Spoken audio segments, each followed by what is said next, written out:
कौन है इमाम शाफी? इमाम शाफी जिनको लोग इकरार करके अहले सुन्नत बनते हैं, वो कहते हुए नजर आते हैं कि क्या शान है अहले बैत की कि जिन पर बिना पढ़े दुरूद नमाज ही नहीं होती। अहले बैत अलैहिस्सलाम वो हैं कि जिन पर दुरूद अगर ना पढ़ा जाए तो अल्लाह की नमाज नहीं होती। नमाज अल्लाह की, दुरूद अहले बैत पर। तो जाओ अल्लाह के पास, छोड़ो दुरूद और कराओ जाके मकबूल नमाज। नहीं होगी, क्योंकि यही है नमाज बचाने वाले, यही है नमाज पहुंचाने वाले, यही है तौहीद को पहुंचाने और बचाने वाले।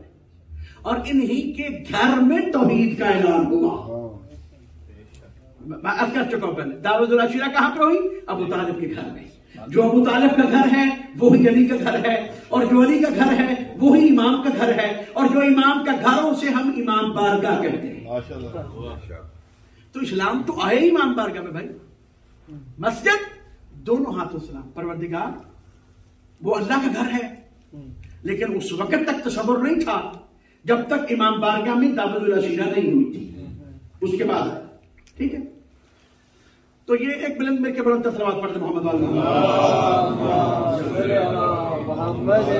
तो छठे मौला से जो रिवायात हैं उसको बयान करेंगे, जो तरीका बयान किया गया है। बेशक मैं 110% श्योर हूं फिका जाफरिया वही है जो फिका मोहम्मदिया है। जैसे ये मिंबर हुसैनी दर हकीकत मिंबर मोहम्मदी है ना, या जैसे ये परचम अब्बास दर हकीकत परचम मुस्तफा है। मिलेगा उसी को जिसको ये देंगे, अपनी ख्वाहिश से कुछ नहीं मिलता। परचम मुस्तफा था, ऐलान किया कल मैं उसे दूंगा। जो करार होगा गैर फरार होगा, ये पूरी मजलिस से नहीं पढ़ेंगे। और फिर उसे दिया। बुखारी और मुस्लिम की हदीस है, उम्मुल मोमिनीन छोटी अम्मी मुसलमानों की, वो रिवायत फरमाती है कि मैं, मेरा बाबा अबू बकर, मेरा चाचा उमर सारी रात ये दुआ करते रहे, या अल्लाह ये अलम हमें मिल जाए। दुआओं से नहीं मिलता, क्या मिल जाए? अलम मिल जाए। सहाबा और सहाबियात दुआएं करें अलम की, और आप अलम की मुखालफत करें। बुखारी मुस्लिम की हदीस है, लेकिन मिला किसे? जिसका था। और उसने किसको दिया? जिसको देना बनता था। और वो करबला का गादी बना। गादी सफीन में बने, लेकिन करबला का गादी इसलिए कहा कि करबला मुकम्मल नहीं होती गादी के बिना।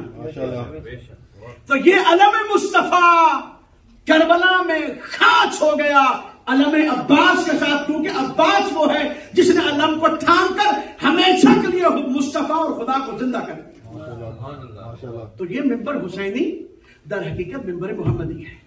ये फिका जाफरिया दर हकीकत फिका मोहम्मदी है, जिसका हम आज प्रैक्टिकल गुस्ल, कफन और दफन करेंगे। तो ये बात मैंने कल फर्क कर दी, पूछने की जरूरत नहीं होगा। मैं बस साथ में बयान करूंगा कि हमारे जो दूसरे दोस्त हैं गैर शिया जो है उनका क्या अकीदा, जो जितना मुझे पता है तकरीबन मैं जानता हूं, वो भी साथ बयान करेंगे। लेकिन हम फिका जाफरी के मुताबिक इसे बेहतरीन तरीके से बयान करेंगे। अब सम टाइम ये होता है, अभी कुछ मिनट है, मैं ये भी बयान कर दूं कि कभी कभी ऐसा होता है कि कोई बुजुर्ग वो कुछ और जानते होते हैं, लेकिन बयान कुछ और होता है। वो असल में होता यह है कि कभी कभी मैं सुनी सुनाई बातों पे अमल करते करते जिंदगी गुजारता हूं, सुनी सुनाई बातों पर, और वो पढ़ी लिखी बातें नहीं होती, वो सुनी सुनाई होती है। तो सुनी सुनाई बात हम यहां पे नहीं करेंगे। हम वो कहेंगे जो छठे सादिक इमाम, छठे ताजदारे विलायत इमामत और इब्ने रसूलुल्लाह और रसूल के दीन के वारिस, रसूलुल्लाह के दीन को पहुंचाने वाले इमाम जाफर सादिक अलैहिस्सलाम, हम बस वो बयान करेंगे। अगर किसी को डाउट हो कि नहीं ये तो ऐसे था, ऐसे था, यानी कोई बंदा ये सोच जाए कि ऐसे था ही नहीं, तो बाद में इस बात पर बात की जा सकती है। ठीक है, बाद में, क्योंकि हम नहीं चाहते कि ये दरमियान में कोई ऐसी बहस मसा हो, तो बाद में हम जरूर करेंगे, बड़े आराम से बात कर लेंगे। तो फिका जाफरी के मुताबिक हम इसका गुस्ल का, कफन का और दफन का प्रैक्टिकली करेंगे। सबसे पहले जब जान निकल रही हो मैयत की, तो तो उसे किबला रुख करना चाहिए। किबला रुख किसे कहते हैं? मतलब किबला इधर है यहां पर, तो किबला रुख से कहते हैं कि इस तरह मैयत को लटाया जाए कि अगर उसको खड़ा किया जाए तो उसका चेहरा और आदाए सज्जा जो है, गोडे, घुटने और पांव, वो किबला की तरफ हो। ठीक है, इसे किबला रुख कहते हैं। इसी तरह यानी फिर क्या ऐसे किया जाएगा कि उसको किबला की तरफ लौटा दिया जाएगा, लेकिन सर ऊंचा रखा जाएगा, क्योंकि मेन मकसद है किबला, चेहरा किबला की तरफ होना। पांव किबला की तरफ करना मेन मकसद नहीं है। कुरान की वाज़े आयत इसीलिए है, इन्नमल आमालु बिन्नियात। अगर आपकी नियत में तौहीन नहीं है तो फिर तौहीन नहीं है। अगर आपकी नियत में तौहीन नहीं है, और अल्हम्दुलिल्लाह नहीं है, ये जरिया नीचे पड़ी है, अलम पाक है, जरी पड़ी है नीचे, छत पे हम जाते हैं कि नहीं जाते? क्योंकि नियत में तौहीन नहीं है, इसलिए जाना जायज है। अगर नियत में तौहीन हो तो फिर जाना जायज नहीं। इसी तरह पांव अगर किबले की तरफ जाहिर तौर पर आपको नजर आ रहे तो नियत पांव करना नहीं है, नियत चेहरा करना है, इसलिए हम चेहरा उस तरफ करते हैं। जब जान निकले चेहरा उसकी तरफ करना है, और मुस्तहब है उस वक्त तलकीन पड़ी जाए। तलकीन हम पढ़ेंगे भी जब हम प्रैक्टिकल करेंगे इस्मा इफ़हम, उसमें सुन और समझ जो मैयत होती है या मैयत होने वाली होती है उसका नाम लेकर वो तलकीन पड़ी जाती है। तलकीन यानी उसे दोबारा याद दहानी करवाना कि तू ये है। मासूम फरमाते दुआ ज्यादा पढ़ा करो, या अल्लाह या रहमान या रहीम या मुक़ल्लिबल क़ुलूब सब्बित क़ुलूबना अला दीनिक। छोटे मौला फरमाते हैं कि ये दुआ ज्यादा पढ़ा करो, क्योंकि कोई पता नहीं जान कनी के वक्त कोई क्या होके मर जाए। एक मिनट बुलंद तस्लीमात पढ़ दे मोहम्मद या अल्लाह या रहमान या रहीम या मुक़ल्लिबल क़ुलूब। ए दिलों के बदलने वाले, दिलों के हालात बेहतर करने वाले, सब्बित क़ुलूबना अला दीनिक, हमारे दिल को अपने दीन पर साबित कदम रख। ये दुआ पढ़ने का हुक्म है बकायदा, ज्यादा ज्यादा पढ़नी चाहिए। या अल्लाह या रहमान या रहीम या मुक़ल्लिबल क़ुलूब सब्बित क़ुलूबना अला दीनिक। एक बहुत बड़ी शख्सियत थे, बड़े आरिफ बिल्ला शख्सियत थे, वो दुनिया से जा रहे थे, तो जान कनी का वक्त था, तो तलकीन पड़ी जा रही थी, कहा अशहदु अल्ला इलाहा इल्लल्लाह वहदहु ला शरीका लह व अशहदु अन्ना मुहम्मदन अब्दुहु व रसूलुहु व अशहदु अन्ना अमीरुल मुमिनीन अली वलीउल्लाह। कहा गया तो वो कह रहे थे नहीं नहीं, तो देखने वाले परेशान थे कि इतनी पढ़ी लिखी शख्सियत और ये शहादतों का इकरार ही नहीं कर रहे, दुनिया से चले गए। कुछ अरसे के बाद वो किसी और फकीह की ख्वाब में आए, कहा ये आपने क्या किया? उन्होंने कहा नहीं, जब आप मुझे शहादतों की तलकीन करवा रहे थे, सेम उसी वक्त शैतान मेरे सामने आकर मुझे कह रहा था तुम इसका इनकार करो, तुम इसका इनकार करो। तो वो नहीं, मैं शैतान को कह रहा था, आपको नहीं। तो वो ताकत जो अल्लाह ने शैतान को दी है ना, वो आखिरी वक्त तक इस्तेमाल करता है। तो इसलिए जान करने का वक्त बड़ा अहम होता है कि कहीं शैतान मोमिन को मरदूद करके न मार दे, और मरदूद होने का सबब इंसान के अपने गुनाह बनते, और मोमिन बनने का सबब भी इंसान के अच्छे अमाल बनते हैं। बुलंद तस्लीमात पढ़े मोहम्मद। अच्छा, तो अभी कुछ घंटों बाद नमाज का वक्त होगा, तो वहां तक जितना मैं बयान कर सका बाकी बात में करेंगे। तो जानकारी के वक्त सबसे पहले किबला रुख करें मैयत को, और उसके बाद तलकीन पड़ी जाए, मुस्तहब है, कुरान पाक पढ़ा जाए, मुस्तहब है। और जब वो दुनिया से चला जाए तो उसको किबला रुख ही रहने देना चाहिए। किबला रुख समझ आ गया ना आपको? किबला रुख इस तरह करना कि अगर उसको उठाया जाए तो वो किबले की तरफ खड़ा हो, उसके ऐसे रहने दिया जाए। और फिर उसको दिया जाएगा, उसके बाद गुस्ल, जब जान निकल जाएगी और मैयत को फिर गुस्ल दिया जाएगा, जो हम प्रैक्टिकली देंगे। 3 गुस्ल दिए जाते हैं। मैं गुस्ल सिर्फ आज मुकम्मल करूंगा, अभी इसके बाद फिर कफन की बात करेंगे। तो गुस्ल बड़ा अहम है। गुस्ल 7 गुस्ल वाजिब हैं। तवज्जो साहबान की पूरी तवज्जो की। बड़ी सबसे बड़ी वो अहम बातें मैंने की, ये बड़ी अहम बात है जो मैं भी करने लगा। 7 गुस्ल वाजिब है इंसान पर। कुछ गुस्ल इसमें मस्तूरात औरतों के लिए खास हैं और औरतों के लिए 7 ही वाजिब है, लेकिन मर्दों पे 3 गुस्ल इनमें से नहीं आते। मर्दों के लिए 3 है, 4 है। ठीक है, गुस्ल कोई भी हो उसका तरीका एक ही है, ये ध्यान में रखिएगा। पहले गुस्ल जनाबत, गुस्ल मैयत, गुस्ल मसे मैयत, गुस्ल हैज, नफास, इस्तिहादा, ये औरतों के साथ खास है।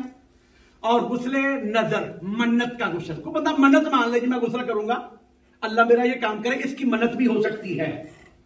अगर वाजिबी मन्नत माने तो फिर गुस्ल करना वाजिब हो जाता है। तो 7 गुस्ल वाजिब हुए। ठीक है, इसके अलावा मुस्तहब तो गुस्ल तो बहुत ज्यादा है ना। मुस्तहब, मैं वाजिब की बात कर रहा हूं। गुस्ल चाहे वाजिब हो या मुस्तहब हो, जनाबत हो, मैयत हो, मसे मैयत हो, हैद हो, इस्तिहादा हो, निफास हो या नजर मन्नत का गुस्ल हो, उसका तरीका एक ही है। कुरान की वाज़े आयत इसीलिए है, इन्नमल आमालु बिन्नियात। अगर आपकी नियत में तौहीन नहीं है तो फिर तौहीन नहीं है। अगर आपकी नियत में तौहीन नहीं है और अल्हम्दुलिल्लाह नहीं है, ये जरिया नीचे पड़ी है, अलम पाक है, जरी पड़ी है नीचे, छत पे हम जाते हैं कि नहीं जाते? क्योंकि नियत में तौहीन नहीं है, इसलिए जाना जायज है। अगर नियत में तौहीन हो तो फिर जाना जायज नहीं। इसी तरह पांव अगर किबले की तरफ जाहिर तौर पर आपको नजर आ रहे तो नियत पांव करना नहीं है, नियत चेहरा करना है। इसलिए हम चेहरा उस तरफ करते हैं, जब जान निकले चेहरा उसकी तरफ करना है। और मुस्तहब है उस वक्त तलकीन पढ़ी जाए। तलकीन हम पढ़ेंगे भी जब हम प्रैक्टिकल करेंगे इस्मा इफ़हम, उसमें सुन और समझ जो मैयत होती है या मैयत होने वाली होती है उसका नाम लेकर वो तलकीन पढ़ी जाती है। तलकीन यानी उसे दोबारा याद दहानी करवाना कि तू ये है। मासूम फरमाते हैं दुआ ज्यादा पढ़ा करो, या अल्लाह या रहमान या रहीम या मुक़ल्लिबल क़ुलूब सब्बित क़ुलूबना अला दीनिक। छठे मौला फरमाते हैं कि ये दुआ ज्यादा पढ़ा करो कि वो कोई पता नहीं जान कनी के वक्त कोई क्या हो के मरते हैं। एक मिनट बुलंद सलावत पढ़ दे मोहम्मद या अल्लाह या रहमान या रहीम या मुक़ल्लिबल क़ुलूब। ए दिलों के बदलने वाले, दिलों के हालात बेहतर करने वाले, सब्बित क़ुलूबना अला दीनिक, हमारे दिल को अपने दीन पर साबित कदम रख। ये दुआ पढ़ने का हुक्म है बकायदा, ज्यादा ज्यादा पढ़नी चाहिए। या अल्लाह या रहमान या रहीम या मुक़ल्लिबल क़ुलूब सब्बित क़ुलूबना अला दीनिक।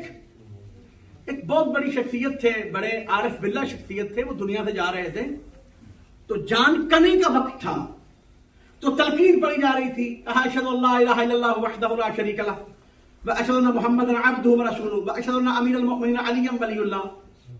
कहा गया तो वो कह रहे थे नहीं नहीं, तो देखने वाले परेशान थे कि इतनी पढ़ी लिखी शख्सियत और ये शहादतों का इकरार ही नहीं कर रहे, दुनिया से चले गए। कुछ अरसे के बाद वो किसी और फकीह की ख्वाब में आए, कहा ये आपने क्या किया? उन्होंने कहा नहीं, जब आप मुझे शहादतों की तलकीन करवा रहे थे सेम उसी वक्त शैतान मेरे सामने आकर मुझे कह रहा था तुम इसका इनकार करो, तुम इसका इनकार करो। तो वो नहीं, मैं शैतान को कह रहा था, आपको नहीं। तो वो ताकत जो अल्लाह ने शैतान को दी है ना, वो आखिरी वक्त तक इस्तेमाल करता है।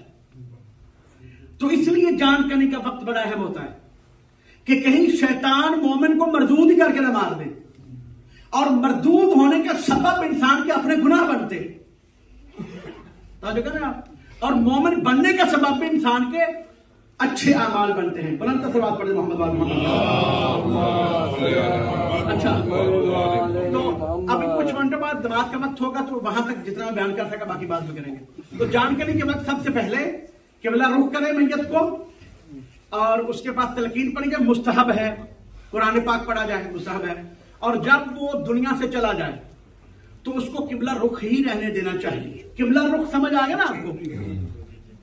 किबला रुख इस तरह करना कि अगर उसको उठाया जाए तो वो किबले की तरफ खड़ा हो, उसके ऐसे रहने दिया जाए। और फिर उसको दिया जाएगा उसके बाद गुस्ल। जब जान निकल जाएगी और मैयत को फिर गुस्ल दिया जाएगा, जो हम प्रैक्टिकली देंगे। 3 गुस्ल दिए जाते हैं। मैं गुस्ल सिर्फ आज मुकम्मल करूंगा, अभी इसके बाद फिर कफन की बात करेंगे। तो गुस्ल बड़ा अहम है। गुस्ल 7 गुस्ल वाजिब हैं। तवज्जो साहबान की पूरी तवज्जो की। बड़ी सबसे बड़ी वो अहम बातें मैंने की है, ये बड़ी अहम बात है जो मैं अभी करने लगा। 7 गुस्ल वाजिब हैं इंसान पर। कुछ गुस्ल इसमें मस्तूरात औरतों के लिए खास हैं और औरतों के लिए 7 ही वाजिब है, लेकिन मर्दों पे 3 गुस्ल इनमें से नहीं आते। मर्दों के लिए 3 है, 4 है। ठीक है। गुस्ल कोई भी हो उसका तरीका एक ही है, ये ध्यान में रखिएगा। पहले गुस्ल जनाबत, गुस्ल मैयत, गुस्ल मसे मैयत, गुस्ल हैज, नफास, इस्तिहादा, ये औरतों के साथ खास है। और गुस्ल नजर, मन्नत का गुस्ल। को बंदा मन्नत मान ले जी मैं गुस्ल करूंगा, अल्लाह मेरा ये काम करे, इसकी मन्नत भी हो सकती है। अगर वाजिब ही मन्नत माने तो फिर गुस्ल करना वाजिब हो जाता है। तो 7 गुस्ल वाजिब हुए। ठीक है। इसके अलावा मुस्तहब तो गुस्ल तो बहुत ज्यादा है ना। मुस्तहब, मैं वाजिब की बात कर रहा हूं। गुस्ल चाहे वाजिब हो या मुस्तहब हो, जनाबत हो, मैयत हो, मसे मैयत हो, हैद हो, इस्तिहादा हो, निफास हो या नजर मन्नत का गुस्ल हो, उसका तरीका एक ही है। सबसे तो ये पहले बात ध्यान में रखनी है, तरीका हर गुस्ल का एक है। वो मैं तरीका अर्ज करूंगा और फिर बाद में सारी बात चलेगी हमारी। ठीक है। जैसे नमाज शब जुमा, रोजे जुमा का गुस्ल बड़ा सवाब है। आप याद रखें, जुमा ना भी पढ़े, खुदा ना करे नमाज ना भी पढ़े, लेकिन गुस्ल जुमा करें। नबी मुकर्रम फरमाते हैं, या अली, मोहम्मद अली को मुखातिब करके हमें बताने के लिए फरमाया, या अली, जुमे के रोज का गुस्ल जरूर करना, चाहे तुम्हें पानी खरीद कर ही क्यों ना करना। इतना अजर है, अजर बताने के लिए। जैसे नमाज तहज्जुद है, उसका अजर बहुत ज्यादा है, वाजिब नहीं है वो, लेकिन अजर बहुत ज्यादा है। ऐसे जुमे के गुस्ल का जी गुस्ल के बाद मैं नमाज पढ़ लिया तो गुस्ल करना है। हाँ जी। अच्छा, मैं ये कर्ज करूंगा, बाद में ये भी उसमें साथ करेंगे बात। बिल्कुल ठीक है। अच्छा, एक बात ये करूं कि आप सबसे दरखास्त है कि आप सब आए, इसके बाद भी आए, इसके बाद भी हम कुछ प्रैक्टिकल करेंगे। वुजू का प्रैक्टिकल, नमाज का प्रैक्टिकल के प्रोग्राम रखें हम, ताकि सही तरह आ जाए। ठीक है। गुस्ल जनाबत जो वाजिब गुस्ल है, जो वाजिब गुस्ल है, अगर आप वो करेंगे तो उसके बाद आप बगैर वुजू के नमाज पढ़ सकते हैं। वुजू जरूरी नहीं है अगर आप वाजिब गुस्ल करते हैं, गुस्ल जनाबत। लेकिन करना तब है अगर आपको गुस्ल हुआ है। ऐसे नहीं कर लेना। गुस्ल जनाबत आप कब करेंगे? जब जनाबत हुआ है, उसके अलावा नहीं करेंगे। ठीक है। वो बात बंदे हमने देखे ना कि वो कहते ना नहीं है तो गुस्ल जनाबत कर लेंगे। तो जनाबत तब होगा जब जनाबत हुआ होगा। ठीक है। सलावत पर मोहम्मद और मोहम्मद। 3 मिनट हमारे पास, मैं गुस्ल बयान कर दूं तरीका। हर वाजिब गुस्ल के बाद वुजू करना जरूरी नहीं है, लेकिन जो मुस्तहब गुस्ल है, किसी भी मासूम के आमद की रात का गुस्ल करना मुस्तहब है, सवाब है, वाजिब नहीं है। शब रात का गुस्ल है, लैलतुल कदर, शब कदर का गुस्ल है, ईदैन का गुस्ल है, रोजे अरफा का गुस्ल है, गदीर का गुस्ल है। तो ये सारे गुस्ल करने मुस्तहब है, इनके बड़े सवाब है। मुस्तहबी गुस्ल के बाद वुजू करना चाहिए और वाजिबी गुस्ल के बाद वुजू करना जरूरी नहीं है। तरीका इसका ये है, मैंने कहा हर गुस्ल का तरीका एक ही है। सबसे पहले सिर गर्दन धोनी है। आपने नहा लिया पहले है, तरीका बेहतरीन यह है कि पहले नहा लें, दफा साबुन शाबुन ला के फुल रेड, मतलब नहा लें पूरा। उसके बाद आप नियत करें जो आपने गुस्ल करना है। मतलब मैं गुस्ल जनाबत करता हूं, गुस्ल जनाबत करता हूं कुर्बतन इलल्लाह, यही काफी है। वो जो मैं गुस्ल जनाबत करता हूं रफा होने हदस के लिए, मुबाह होने इबादत के लिए, वाजिब कुर्बतन इलल्लाह, वो भी करें, लेकिन वो करना जरूरी नहीं है। इतना कहना काफी है किसी भी गुस्ल के लिए।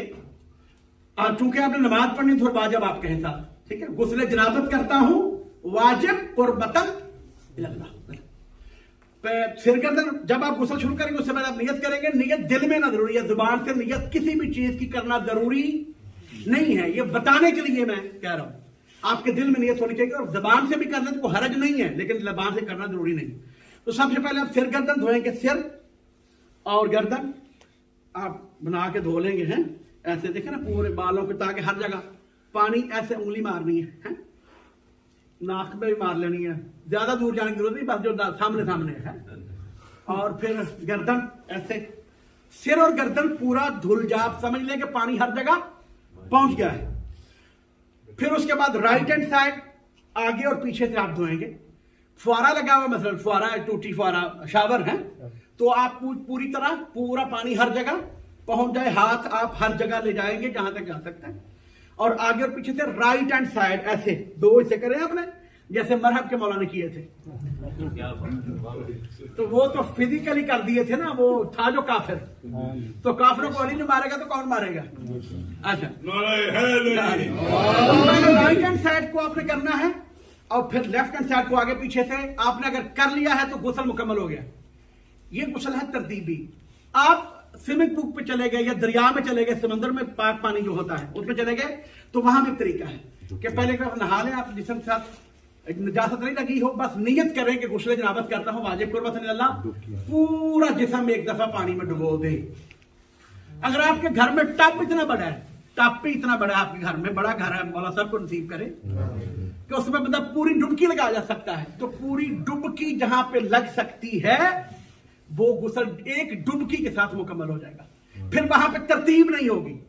तरतीब ये है जो मैंने बयान की है, और वो खुले पानी का गुस्ल है जो हम इकट्ठा करेंगे। तो गुस्ल का तरीका एक ही है, सिर्फ नियत बदलती है। गुस्नाबत करता हूं, गुस्ले मसे मैयत करता हूं, गुस्ले मैयत कर देता हूं, मैयत का देता हूं, मसे मैयत जो होता है वो करता हूं, या उसके खवातीन के गुस्ल हैं, हैज करती हूं, इस्तिहादा करती हूं, नफास करती हूं, ये 3 गुस्ल औरतों के साथ खास, या मन्नत गुस्ल। तो सिर्फ नियत बदलेगी, तरीका